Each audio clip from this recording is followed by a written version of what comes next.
Hey there, nerds. This is Mike, and welcome to our first ever podcast from Kings Island in Ohio.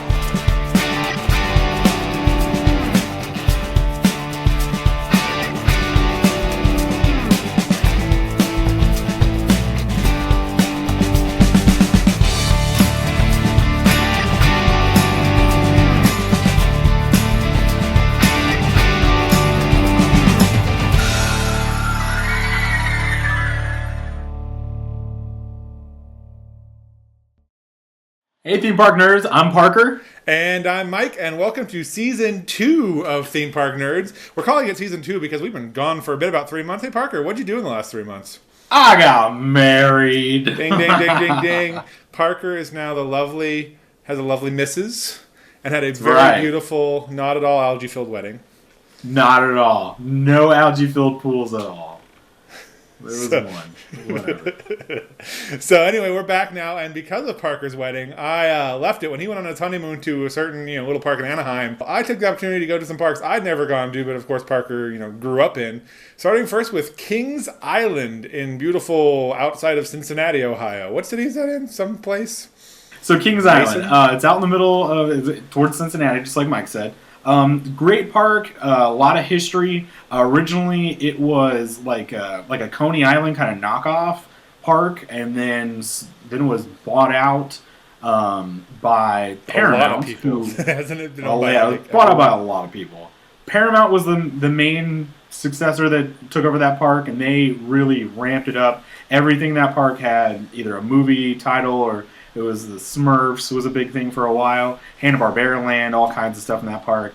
And then Cedar Fair, when they did their drastic, huge, we're going to buy everything, they gobbled up Kings Island, and they've cleaned it up and made it a great park. Yeah, I really, really like the park. It's a coaster park. It's very much, focused on the roller coasters and focused on the big, giant rides. But it's very clean, very nice, very well put together. And like you said, it's an old park. It's about 40 years old. So there's a lot of good history, a lot of good attractions, some good icons, and some stuff that's been there for a while. And it's kind of, aged well over time. And something that's just is plain interesting and just fun to see. So I want to first start off with one of my favorite rides there, and maybe my favorite wooden roller coaster of all time, the Beast. The Beast! Holy crap, did I like that coaster. And I'm a wooden roller coaster fan to begin with, and I expected to like it, but holy crap, is that a good ride. Longest wooden roller coaster in the world. Super great ride. As you're going through the attraction now, they've had Beast birthdays. And every time they have a birthday of the Beast, they kind of add something to it. So as you're standing in the queue now, they have kind of just signs that tell you the history of how the ride came to be. Sometimes they play the video of the history of it. I'm not sure if they... Yeah, no, I didn't. They were showing something, but I wasn't paying attention. Yeah. I mean, it's a great ride. It's really way back in the hills. You jump in the car, you come around a right-hand turn, you go up what doesn't seem to be a very big lift hill, and all of a sudden you're going down the side of a hill into a tunnel. And it is loud, and it is fast, and it is awesome. And that's part of the thing that I like the most about it is that it really isn't in the park at all. It's out in the forest. And so to me, the entire ride felt like you were in this mad chase through the trees trying to run from whatever the beast is. You were running from it, and you're going through trees and bridges and shit, just trying to get around. I just cursed on theme park nerds. And so Season 2, we're edgy now. So anyway, the whole thing felt like a big run through the forest where you're just, going through bridges and trees and just around corners. It's not it definitely wasn't big on, big drops and things like that. It's lots of long sweeping maneuvers that you would do if you were trying to run through the forest away from a beast, which was really, really fun. Really fun. Plus, I went onto it about 7 o'clock at night, so the sun was setting, and so it was kind of just dark enough that you could not really see where you were going, but light enough to know that you might hit something, which was awesome. And so that was really, really amazing. Yeah, it was awesome. So I also want to talk about the other big coaster that I really, really liked, which was Diamondback, which I think it's a giant hyper coaster, right? Yeah. Yeah, it's awesome. It's fun. It's a very similar sort of thing where it goes out into the forest, but it's above it all because it's giant. It's huge, and it's got this really cool train design where it's 4 people, but it's 2 and then 2 behind them. So you always got a good view of it's where you're stadium going. seating. Yeah, they call it. That's kind of how they that's what they say it is. I mean, it's the two in the front are kind of close together, and the two in the back are kind of jetted out from one another. So you have a good view if you're in the first car. Then after that is, I mean, you still have a good view, but it's nothing spectacular. But what I liked about the stadium port is that my feet dangled, and I'm 6'4", so I don't really get the experience of my feet dangling off a chair that often. And they did on Diamondback, which was awesome because on the ride your restraint is like this big, like it just kind of just fits right there. And so as you're going over these massive, huge drops and bunny hills, the airtime is scary amazing. Like it takes you a couple drops to realize you're not going to fly out and die, which was fun. Like I was trying to push my feet to the ground so that I didn't just fly into the forest, and I didn't, and I'm here. So that means it was fun, and I made it, which was awesome. Great turnaround in that ride. That leads you into like a drop into a brake run. It's once you get to the back, and you have to. It's like a hard left turn. And it's just a great angle that you come off of. Ton of airtime on this ride. Plus, it has the splashdown effect. This is the first roller coaster that I ever got to be on that has that kind of a braking system. I know, like, it's Griffin at Busch Gardens and there's SheiKra. And SheiKra at the other Busch Gardens. Busch Gardens Williamsburg for Busch Gardens Tampa. Yeah, they both use that technology, and it's been around for a while. But that was like the first big thing that they were doing when they started building that ride. And I believe I went the year before, and like they were building this pit, and everybody was like, that's going to be weird. And sure enough, then there was a big roller coaster around it. And yeah, great splashdown effect. If you're up in the Eiffel Tower, which is the icon of the park, you can take an elevator to the top, and it's just like an observation deck. You can get some really great pictures of the train hitting that splashdown pool and just really, really kicking up the water. Yeah, I got a lot of good water pics when I was there because it was pouring rain most of the day, and that's my fun little story with how I got on Diamondback. Is literally it was just raining like a mofo that whole afternoon, and it finally let up, and so they closed all the coasters because with lightning and thunder and wind, and it's a big metal beast, you might die. So right as the weather was clearing, I happened to be near Diamondback, and even though I was near Diamondback and it was closed, the line was still like 30 minutes long outside of the entrance because it's Diamondback. And so I jumped in, and that ended up being my shortest line of the day, which was 30 minutes, because as soon as the rain left and they opened it, it went to an hour and a half. So yay for weather at the right place at the right time. Ooh. So the other ride I really, really want to talk about was the one that I was actually really excited to see, that I'd read about a lot. Flight of Fear. That's right, Flight of Fear. Because... So yes, it was really, really good, but I have memorized Rock and Roller Coaster from Disney Hollywood Studios, and it's the same. I love that idea.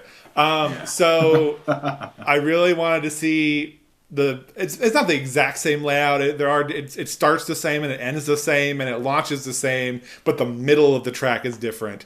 True. But I just wanted to see what it was like without Disney theming, and the scary thing is it's really close because Rock and Roller Coaster just has some Hollywood signs on it. So there's two things I really, really, really liked about it, and as if anybody, our two fans know who watch this, I like it when they try a little more on rides and just here's a coaster track and ride. It has a really, really good queue. It makes very little sense. It's a spaceship in a hangar, which the whole backstory is a spaceship landed in Kings Island, so let's put a ride around it. Woo! Which, basic attempt, but it was really cool. Like, it was this very cool flying saucer that you went inside to ride the coaster. I don't know why there was a roller coaster inside the flying saucer, though. Like, I don't get how that happened.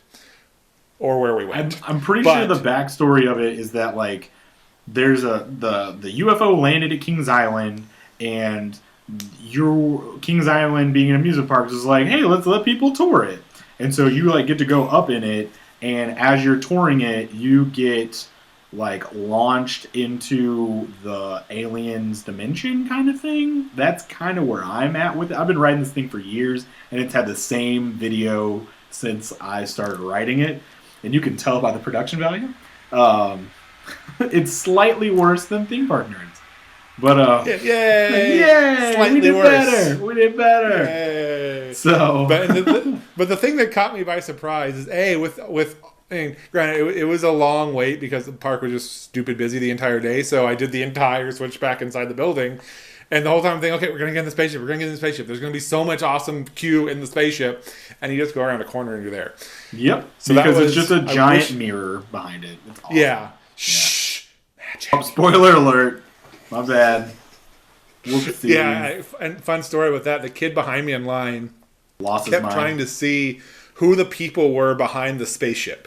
Because like there's like stuff piled under it, so like there's mirrors behind the crap that's supposed to be on the spaceship. So in moments you can see yourself behind in the mirrors behind the crap behind the spaceship. And this kid kept on trying to wave at the other kid who was behind the crap behind the spaceship, and it was him, and it was really funny. That's awesome. So the other thing that caught me by surprise was, again, I was comparing it to Rock and Roller Coaster, and so if you've been on Rock and Roller Coaster in Orlando. There's a station and then it curves around into the launch and it pauses and then launches. So I was kind of expecting that. Nope. And so when I got into the station, the guy in the dispatch was actually saying happy birthday to a girl who was getting on the next train. And he goes, hey, over there in line 12, happy birthday, 3, 2, 1, launch. Happy birthday. I'm just like, what? And here's my video of it because I literally was filming at that moment and I panned the other direction to see the little girl and there goes the coaster. And I'm like, oh, so bye. And so it's a really horrible video and I'm going to loop it again because I have no idea. And then like, it's not like a coaster where, it's not like Rock and Roller Coaster where you can sit there and like watch the next one. Like you're on the next train. So it's like, okay, well, that was my shot at the end. But yeah, the ride itself was super good. The only thing that was kind of weird was one of the brake runs, you just come to a complete stop in the middle of the ride. Complete stop. And then as you're going down the hill to the left, like you're inching to get to the hill to go down it. So you're like, this isn't good. This isn't going to work out as well. And you go through that last corkscrew pretty slow. You're just like, we made good speed. Apparently we were heavy. Oh, okay. But you had a good Midwest train. I liked, yeah, it was a good Midwest day. It was a good Midwest day there. I felt skinny. So the thing that I liked from a nerd standpoint that I don't know if it was the best thematic standpoint is they had these big yellow spotlights inside it that lit up the track really well because then I could see where we were going and I could stare and look at it. But from a story standpoint, it kind of messed up the fact that you were whatever.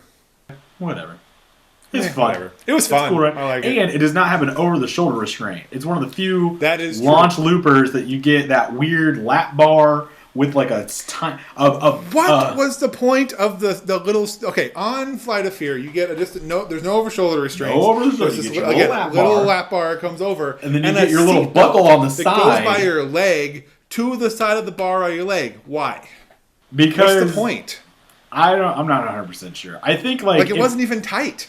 It wasn't tight, and then like if the bar comes up, like maybe it'll hold it down some, but not all. You're still gonna fall out and die. Like, what's the point of that? I don't know.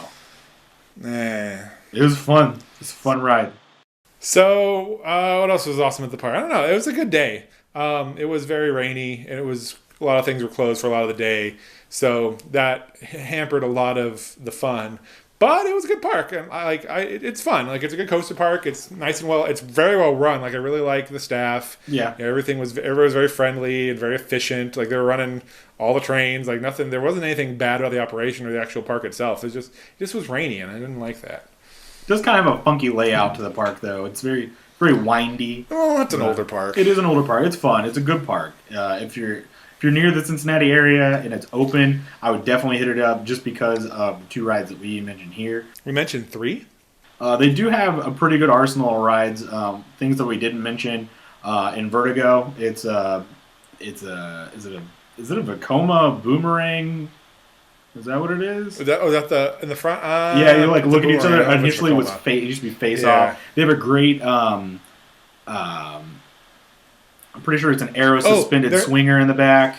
The park used to be Top Gun. Flight deck. Flight deck. Yeah. Really quick about flight, and this is very brief. Why is the queue for that so elaborate? Like, did Flight Deck? I know Son of Beast used to be there. You can see the station. It's a haunt maze now, but they just left the station for Son of Beast. But why is there so many bridges and pathways and tunnels to get to Flight Deck? So, like, why? It used to be Top Gun, and they actually had giant they had at least 2 giant billboards that were actually for Gillette. I could use that right now. But they had 2 giant billboards that had like fighter planes on it, and at one time they did have like a giant display fighter jet kind of just hanging out. So that was like what you walked through to get to the ride. And then the bottom of the ride platform played Danger Zone all day long. And then it had kind of like, it had a couple of props from the movie. And then like you went up, then you go up the stairs to the main station, you load, and then you ride.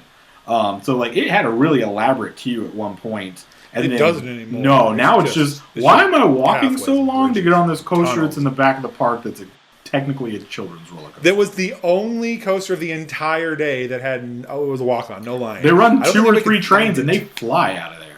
Yeah. Yeah. It can fly out, but I mean, everything was running 3 trains. They had 2, and hour wait for Diamondback, hour wait for Flight of Fear, 45 minutes for Beast, walk on for Flight Deck. So it is what it is. I think a lot of people, they've ridden it before and they know what it is. So they you do it once and you're like, nah, but it's a good ride. Of the suspended swinging coasters, I would say it gives you the most for your money. Yeah, no, that's a good one. I still like Ninja at Magic Mountain better, but Flight Deck was a solid one. So really quick, I just remember other ride I really, really was excited about going that I got to ride, and I got to watch an evac and a breakdown on, which was pretty cool. Backlot Stunt Coaster, which was formerly Italian Job, which is little Mini Coopers racing through a helicopter landing zone. Not Mini Coopers. They stripped everything that says Mini Cooper off of them. Oh, yeah. However, there are very small cars that are detailed to a Mini Cooper. It's a Mini Cooper styling. Mini Cooper. So the Cooper-like automobile coaster cars. Super fun ride.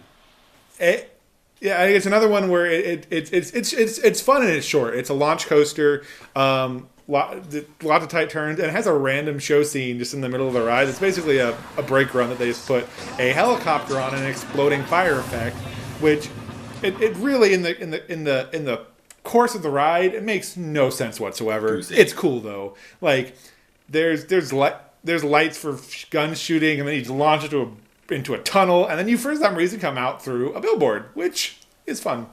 But here's the fun story with Stunt Coaster. So there's a kid in front of me in line who didn't want to get on. Like, I don't want to go. And his parents said, it's not going to be that bad. Look at all these other people. Look, they're fine. Nothing happened to them, blah, blah, blah, blah, blah. So, of course, they get on, and theirs is the one that launches and gets stuck in the brakes. So they literally launch out of the station at the very end of the brake run. Boom! Stopped. And the kid's just like, you told me it'd be fine. You said. And I'm just like, that's perfect. That's horrible. So in other words, and they by the time they finally evacuated him off, he's just like, I'm gone. I'm never riding on a coaster again. You lied to me. And I was like, yeah, it's gonna be a few years till he gets on anything else. So I have a really cool video of him pushing it back to the station. Anyways, to wrap this whole thing up, if you're ever in the Cincinnati area, make sure you hit up Cedar Fair's Kings Island. They have a great slew of roller coasters. We talked about a few, couple other ones that we didn't talk about. Firehawk, it's a lay-down coaster. It's towards the back of the park. For whatever reason, they've always taken a really long time on getting that thing dispatched, but it's a pretty good ride. There's also... They got the racer wooden roller coasters. If they're actually racing, it's a great ride. They were. We raced, and then somebody threw up. It used to be that the blue racer was backwards, and that was the best. And then for whatever reason, now they both go forwards. But whatever, it's still a good ride. There's also we talked about the Vortex just a hot minute. It's a pretty fun ride. And is there any other roller coasters we missed? The Adventure Express. Oh, the Adventure Express. If Indiana Jones had a really horrible roller coaster that wasn't in Paris, that... Also known as the Indiana Jones roller coaster that's not in Paris that also does not feature a loop. That's exactly what it is, and it's awesome. And goes forward. Awesome. And it's this random Aztec theming in the middle of a Midwestern And the entire forest. Time you're staring at the giant silo, which houses that Flight of Fear roller coaster. It's great. Yeah, it's fun. It's old. It doesn't make any sense, but it's just cheesy fun. I like it's it. Great. Well, that's it for this episode of Theme Park Nerds. Make sure to check us out on Twitter, Facebook, We now have our own website, themeparknerds.com. Themeparknerds.com, Make sure to check it out. We're going to post blogs, videos, all of our fun stuff there. Is there anything? Do we have a Vine? Is there anything else I need to know about that I don't?